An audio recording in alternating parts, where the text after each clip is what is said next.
भले राजद हो या फिर लालू प्रसाद यादव हो या तेजस्वी यादव हो, मंच से तो ये कहते हैं कि जिसकी जितनी आबादी उसकी इतनी हिस्सेदारी, लेकिन यहां पे मामला पूरा उल्टा है। 15 एमएलसी हैं राष्ट्रीय जनता दल से बिहार विधान परिषद में, और उसमें से 6 जो एमएलसी हैं वो सवर्ण समुदाय से हैं, राजपूत, ब्राह्मण और भूमिहार हैं।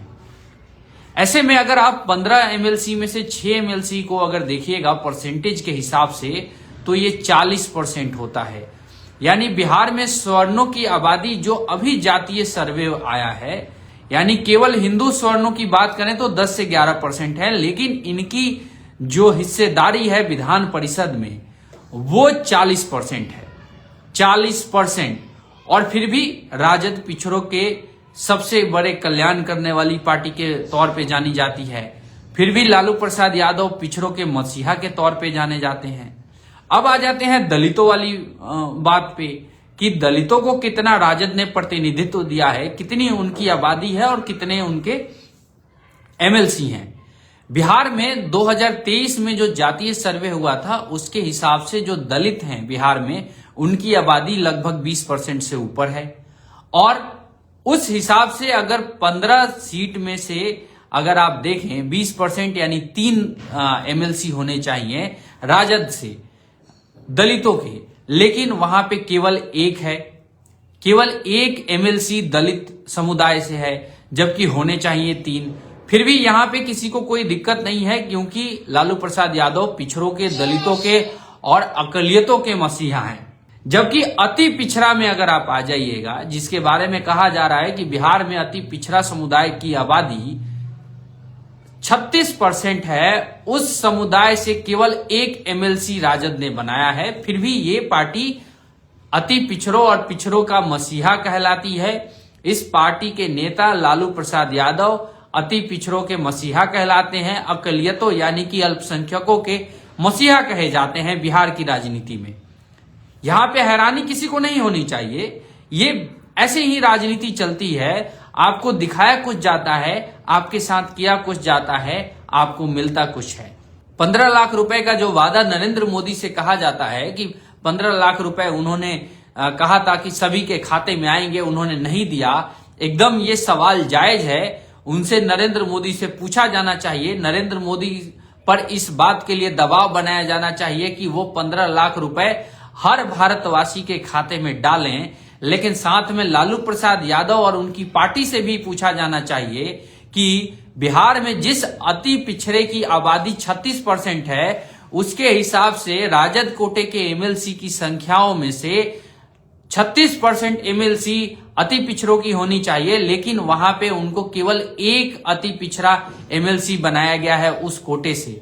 मैं ये सवाल बीजेपी से इसलिए नहीं पूछ रहा हूं क्योंकि बीजेपी के बारे में तो कहा ही जाता है कि वो मनुवादी पार्टी है। बीजेपी के बारे में कहा जाता है कि वो बनिया की पार्टी है, ब्राह्मण की पार्टी है, राजपूतों की पार्टी है, सवर्णों की पार्टी है। ये सवाल तो उसी पार्टी से पूछा जाएगा ना जो पार्टी कहती है कि वो पिछड़ों की, दलितों की, अल्पसंख्यकों की पार्टी है। तो वहां पे जब ये पूछा जाएगा, तो अगर मुसलमानों को निकाल दिया जाए राजद से, अगर मुसलमानों के एमएलसी की संख्याओं को निकाल दिया जाए, तो 11 एमएलसी में से केवल एक एमएलसी दलित है, केवल एक एमएलसी अति पिछड़ा है और 2 एमएलसी ओबीसी से है। आप लोग समझिए कि कितना 3 है, माफ कीजिएगा, ओबीसी से 3 है। यानी कि जो 60% अगर मुसलमानों को निकाल दिया जाए राजनीति से बाहर, तो 60% जो हिस्सेदारी है वो स्वर्णों को राजद देके बैठी है, जबकि उनकी हिस्सेदारी 10% 12% ही होती है। फिर भी दूसरी पार्टियों पे लोग दोहमत लगाएंगे कि ओबीसी को दूसरी पार्टी दबा रही है। नीतीश कुमार की पार्टी के विधायक एमपी राजपूत हैं, बीजेपी के राजपूत हैं, ब्राह्मण हैं, भूमिहार हैं। मैं खुद ओबीसी से आता हूं, मेरा जो रिजर्वेशन है बिहार के अंदर वो ओबीसी के अंतर्गत है। लेकिन फिर भी मैं ये सवाल पूछ रहा हूं कि भाई ओबीसी कहां है बिहार की एमएलसी में, राजद के अंदर ईबीसी कहां है? दलित कहां है? दलितों की संख्या 20%, ईबीसी की संख्या 36%। 56% आबादी वाले हिस्से को आपने केवल 2 सीट दिया है। कितना? 2 सीट। 15 में से 2 कितना होता है? आप लोग अंदाजा मिला लीजिए, 15% ही होता है। 56% जिस समुदाय की आबादी है, उस समुदाय के लोगों को केवल 2 सीट मिला है एमएलसी में, बिहार विधान परिषद में, लालू यादव की पार्टी की तरफ से। तो यहां पे सवाल पूछा जाना चाहिए, लालू प्रसाद यादव की भी पार्टी से पूछा जाना चाहिए, दूसरे पार्टियों से भी पूछा जाना चाहिए कि वो जिस चीज के लिए क्लेम करती है, वो पार्टी जिस चीज को लेके लड़ने के लिए मैदान में आई है, क्या वो उसको पूरा कर रही है या नहीं कर रही है। मैंने जैसे कि बताया कि मैं बीजेपी से इसलिए ये सवाल नहीं पूछ रहा हूं क्योंकि बीजेपी के बारे में कहा जाता है कि वो बनियों की पार्टी है, ब्राह्मणों की पार्टी है, सवर्णों की पार्टी है। लेकिन राजद को कहा जाता है कि वो दबे कुचले, अति पिछड़ों और अल्पसंख्यकों की पार्टी है, दलितों की पार्टी है। उस पार्टी के 15 एमएलसी में से जिस समुदाय को सबसे ज्यादा जगह मिलनी चाहिए थी, यानी अति पिछड़ा और दलित, यानी इनकी आबादी लगभग 56% है, इनकी आबादी के जो एमएलसी की संख्या होनी चाहिए वो 7-8 होनी चाहिए, उनको केवल 2 सीट दिया गया है। फिर भी ये पार्टी इन लोगों की लड़ाई लड़ रही है, यही पार्टी फिर भी संविधान बचाएगी।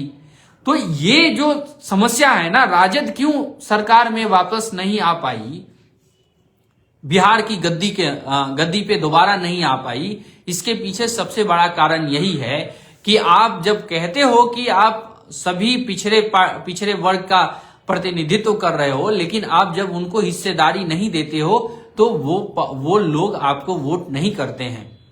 राजद के पास मुस्लिम और यादव का वोट बैंक 1990 से रहा है, लेकिन आज तक राजद कभी दोबारा से सत्ता में नहीं लौट पाई, जब से वो 2005 से सत्ता से बाहर हुई, क्योंकि उसने अपने वोट बैंक में कोई इजाफा नहीं किया। उसके पास मुस्लिम और यादव तो थे, लेकिन उसके अलावा किसी अन्य जाति का वोट उसके साथ नहीं जुड़ा, और जुड़ेगा भी कैसे जब हालात ये है कि उनकी पार्टी के राष्ट्रीय प्रवक्ता अपने सोशल मीडिया हैंडल से ये लिख रहे हैं कि बिहार में उनकी पार्टी के 15 एमएलसी हैं, उनमें से केवल 2 एमएलसी दलित और अति पिछड़ा से हैं, जिनकी आबादी 56% है। जिन स्वर्णों की आबादी बिहार में, हिंदू स्वर्णों की आबादी लगभग 11% है, उनकी एमएलसी की संख्या 40% है, 40% के हिसाब से है टोटल संख्या में।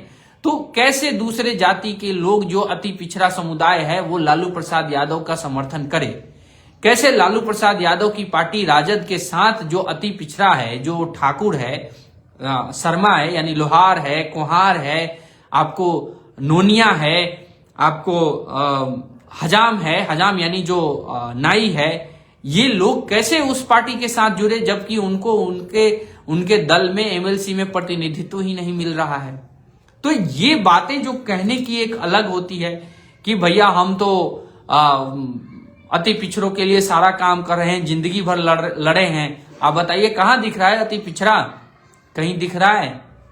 अति पिछड़ा तो दिख ही नहीं रहा है। 36% अति पिछड़ा को केवल 1 सीट मिला है, कायदे से मिलना चाहिए था 5, 1 सीट मिला है।